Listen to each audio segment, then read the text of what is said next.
आकांक्षा music present. अरे ओ DJ वाला लगा तो राहुल राज के गाना, अब बोला तब पुजवा के नचाओ। जब से गए मेरे पिया परदेश में, तब से रहती हूँ बगली के भेष में। बगली के भेष में। जब से गए मेरे पिया परदेश में, तब से रहती हूँ बगली के भेष। फिर बाल बिखरा के तब काजल लगा के, फिर बाल बिखरा के तब काजल लगा के, अपने भैया को बता दीजिए। अरे यादव जी को सहिया बना लीजिए, सट जमे पर काम चला लीजिए। अरे यादव जी को सहिया बना लीजिए, सट जमे पर काम चला लीजिए। अरे कहाँ जाती है, इधर इधर काम हियर डियर।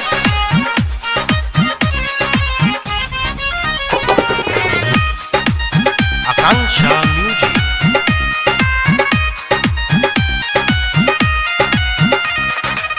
करके तो चल गए झट से गवानवा।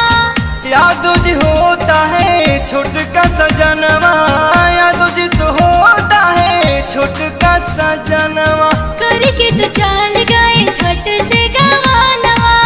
यादव जी होता है छोटका सजनवा। मैं नहीं ऐसी वैसी तेरी ऐसी की तैसी, मैं नहीं ऐसी वैसी तेरी ऐसी की तैसी, क्या मांगू समझ लीजिए।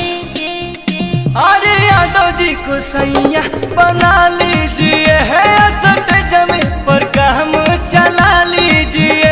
यादव जी को सैया बना लीजिए, सट जमे पर काम चला लीजिए। हेलो बारात मालिक, इनको देखिए संभालिए, नहीं तो अभी गाना बंद हो जाएगा। अरे कौन बंद कराएगा रे बट? पिया विजेंदर की मैं हूँ दीवानी। जानता हूँ पूजा तेरी क्या है परेशानी, जानता हूँ पूजा तेरी क्या है परेशानी। पिया विजेंदर की मैं हूँ दीवानी। जानता हूँ पूजा माही तेरी परेशानी। सुना राहुल दीवाना तू तब ना परवाना, सुना राहुल दीवाना तू तब ना परवाना, ऐसा गलती न फिर कीजिए।